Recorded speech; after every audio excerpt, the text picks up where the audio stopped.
How's it going, everybody? Welcome back to Set 6, and today we are jumping into that interview that I mentioned yesterday, where Tetsuya Nomura talks about Final Fantasy VII Rebirth and the remake project in general, as well as a little bit of Kingdom Hearts 4 stuff. So we're going to jump into that. Also, if you've not checked out yesterday's video where I talk about Final Fantasy XVI and VII Rebirth not meeting the sales expectations that Square Enix had, make sure you check that video out as well. But we're going to jump straight into this one. Also, don't forget that in the next 24 to 48 hours, the Chapter 14 breakdown of Final Fantasy VII Rebirth will be going up on the channel. So keep an eye out for that. I'm going to try and get it done tomorrow, but it might be Sunday. We'll see. But yeah, like, subscribe, let's get on with it. So this interview's been done in Young Jump magazine to celebrate their 45th anniversary, and they're doing a series of special interviews, and one of them is with Tetsuya Nomura.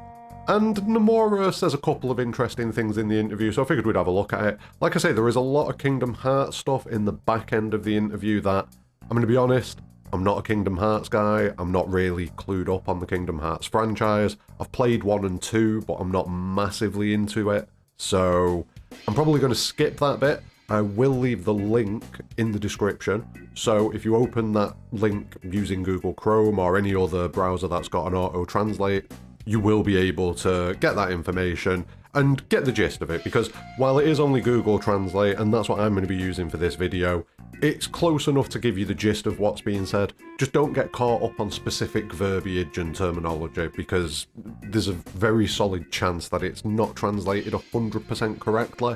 So just a little warning there for people. But anyway, to start off with, the interviewer talks about Rebirth coming out this year, and what goals did Nomura want to achieve with this title. And one of the things that Nomura goes on to talk about is how he wanted to correct some of the distorted perceptions that are in the Final Fantasy VII compilation and bring it all together into one cohesive unit. And he talks about how remakes are normally about keeping the system and story intact, but just making the image quality more beautiful and the sound quality more beautiful and things like that. However, with remake, that wouldn't really fit, and that due to the number of spin-offs and continuations and versions of things in the Final Fantasy VII compilation, various people have got different interpretations of things, not just because of the fact that that's the nature of media, but because there are so many different variations of things that they've portrayed over the years. So yeah, one of his main goals was to kind of bring everything together and unify the narrative and make it so that there is one consistent view of the narrative. He also says in this section that not many people have been playing FF7 for 20 years, and what? I think there's a fair few of us. I think there's a decent number of us that tend to play it pretty religiously. I do. Anyway, moving on. The interviewer then continues to ask how that distortion was expressed in the game, and Nomura talks about, at the end of the game, the scene where Sephiroth's in the white space and Cloud is flying. Essentially the scene where Sephiroth explains the nature of the worlds inside the planet to Cloud. And Nomura speaks about how the visions that we see as we're going through this are all Final Fantasy VII, but they're all subtly different. And there are several world lines, like different worlds. And this is the same sort of stuff that we see with Zack going through the game and other characters that we see duplicated across worlds. And it says that this person is dead in this world and alive in this world, that sort of thing. And that was kind of the differentiation that they're trying to show. But that each person has a different way of perceiving things, and memories are slightly rewritten over time, and that's why there are differences and discrepancies in some of the spin-off works.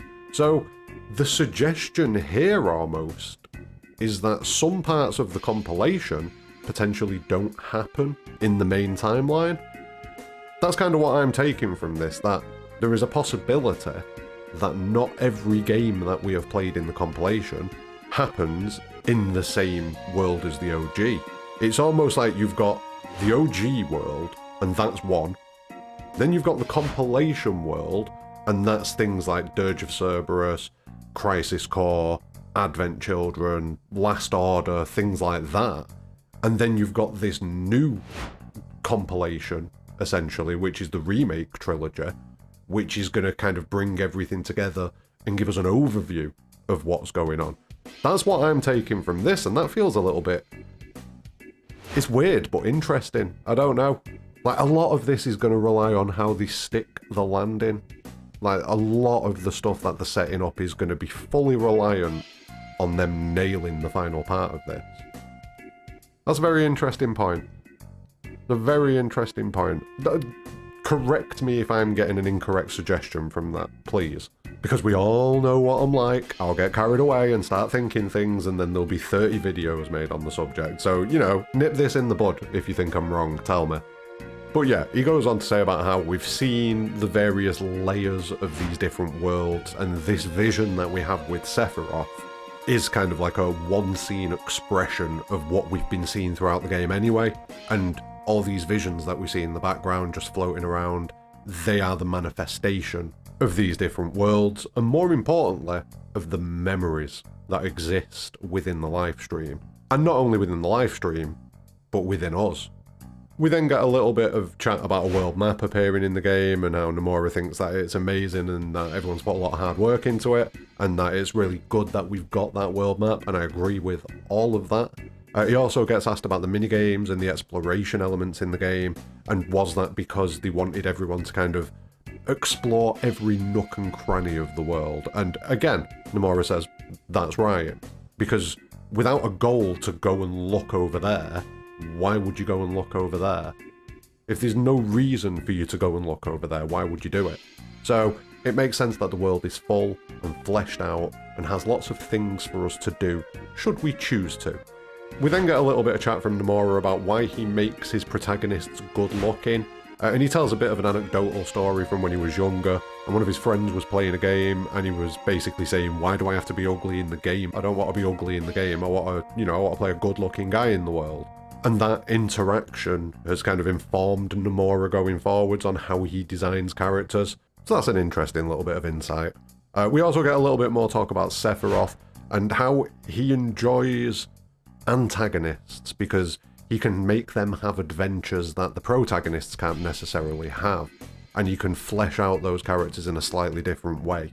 And it comes across that he's definitely interested in those different dynamics and those different situations that you can put an antagonist in, rather than doing it with your protagonist and maybe ruining the protagonist a little bit and making it so that the player can't connect with the protagonist anymore. It's a very interesting bit of insight. It is a pretty cool interview, this. We then stray into a little bit of Kingdom Hearts talk, a little bit of Organisation 13 talk. Again, I will leave the link in the description so that you can go and check out the interview yourself and read up on all the Kingdom Hearts bits if that's what you're interested in. We then get a little bit of chat about how Nomura, back in the day when he was first designing these characters in Final Fantasy VII, just really wanted to create some unique characters, and that the Final Fantasy VII party is quite a strange looking party when you really think about it, and it definitely is. It definitely is. And he says that some of these come down to reckless acts of youth, such as Kate Sith and Fat Moogle. And yeah, I can see it. I enjoy it though, I appreciate it. Like, I quite enjoyed the diversity of the characters in Final Fantasy VII. And just in Final Fantasy games in general, you've always got a couple of oddball characters and stuff like that. And I just think it's cool. I just think it's pretty cool. Final Fantasy VII's party, I couldn't imagine it being different. Do you know what I mean? I just couldn't. He continues to talk about the creation process, and he talks about Aerith and Tifa and how Aerith was made first, but then she kind of split as a character, and part of her character became Tifa, where the rest of it stayed as Aerith, and kind of adapted a little bit due to the fact that she's got this destiny that is integral to the story. So because of that, she kind of shifted into a different type of character, and Tifa maintained some of the personality traits that Aerith originally had. And it's pretty crazy thinking that we may not have had Tifa, we may have just had Aerith, but Aerith would have been different. It's weird to think, but it's good insight into the creative process that the developers go through and how things are very malleable in the early stages of development, and things can change and adapt into things that you wouldn't necessarily have predicted in the early stages of development. But by the end of it, the landscape is completely different. Now, we get a little bit more chat about designing the characters and things like that, but the last thing that we're going to touch on from this interview, I think, is where the interviewer asks about social media and the fact that that has given a lot more people to vocalise their opinions and their comments, not just content creators, but everyone. Like, you can put a tweet out there that the developers will see, and they will see your opinion. And it is just a fact of the world, and it's a good thing in a lot of ways, and it's a bad thing in some ways. And the interviewer basically asks, to what extent should the player's opinions be reflected in the story? And Nomura basically says that he pays close attention to it, but it doesn't necessarily mean that it's important to reflect their opinions at all. But on the flip side of this, he also understands that if you do something that's just entirely contrary to what people want, then that's also a negative. So for example, if they create a scenario where a popular character suffers a terrible fate, that's not necessarily good for the player's feelings. So, like he's saying here, it's important to strike a balance. You don't want to pander to the fanbase and do exactly what they want, because the fanbase aren't game developers. The fanbase don't necessarily know what's best, and the fanbase will have such a broad scope of opinions anyway, you're never going to be able to please everybody. So what's more important is striking a good balance, giving the fans what they want to a degree, but also having a clear direction and a clear intention with the narrative that you try to put out there. And Nomura pretty much says exactly that. But he finishes it with a very interesting bit of bait, where he says, as for Aerith in the remake trilogy, I can't talk about her yet. Why do you do this to me, Nomura? Why? Why do you have to dangle the carrot? The carrot's already dangled. There's not just one carrot, there's thousands of carrots being dangled right now, and you're just adding more carrots to the dangle.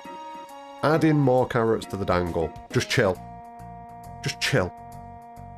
But yeah, the final part of this interview is kind of a whole page talking about Kingdom Hearts 4 and going forwards from there. So if you're very interested in Kingdom Hearts, I would recommend going and checking the interview out. Have a search on YouTube as well. I'm sure there will be another creator that will have done a similar thing to what I've done, but covering the Kingdom Hearts bit. It's just not something that I'm interested in, so I feel like if I spoke about it, it would be pointless. So I'm not going to do it. But yeah, the link's in the description. Check it out yourself. He does leave a little bit of a hint that he might finish Kingdom Hearts before he's retired. He's not sure. Finish Kingdom Hearts first or retire first. That must be painful as a Kingdom Hearts fan to hear. That must be real rough. General takeaway from the interview is a lot of stuff that we already know. He's not really said anything that's particularly groundbreaking or contentious. We all know the state of the worlds in Final Fantasy VII. We all know that characters can live in one and be dead in another. We've already established all that. The thing that's most interesting for me in this is when he says about that scene where we're travelling through the live stream essentially and Sephiroth's explaining the nature of the worlds to us, and we see all of these flashes of the other worlds. And the explanation that he gives for it here, that it's showing us threads that we may have already seen, such as other parts of the compilation and different interpretations of parts of the compilation that we've seen over the years. That is super interesting to me, because if you're a regular viewer of the channel, then you know that I don't think the remake world is the OG world. Since the end of remake, I have been adamant that the OG is separate, and that there is another world that exists that is the OG, and remake is a branch off from the OG. And then Zack's world and all of the other worlds are branches off of the remake world. That's kind of been my mindset since the end of remake, and Rebirth kind of reinforced that for me and makes me think that even more. And now interviews like this with Nomura, where he's flat out saying those images that we were seeing are the other threads of the Final Fantasy VII compilation, and that this vision that we're having here with Sephiroth is meant to show us that. That's pretty crazy. That's pretty crazy for me, for him to just say that in an interview, because I always felt like that was suggested, and like I say, I've always felt like the OG world is separate, but for him to just kind of flat out say it in an interview like this, pretty crazy. I'm not sure if they've done that before. Anyway, I'm going to call it a day on this one. I now have to go and carry on working on the Chapter 14 breakdown so that I can get it out this weekend. Leave your thoughts in the comments below. Let me know what you're thinking about any of the topics that have been spoke about here by Nomura. Like I say, it's pretty general stuff, except for that one thing, I would say. And the carrot dangling. Obviously the carrot dangling. Always the carrot dangling as far as Aerith. So, yeah, a few interesting things in there. Like I say, link will be in the description so that you can go and read the Kingdom Hearts bits if that's what you're really interested in. But yeah, thoughts in the comments below. Like the video, subscribe for future content, give it a share, get some new people into the channel. But more importantly than all of that, have a great day.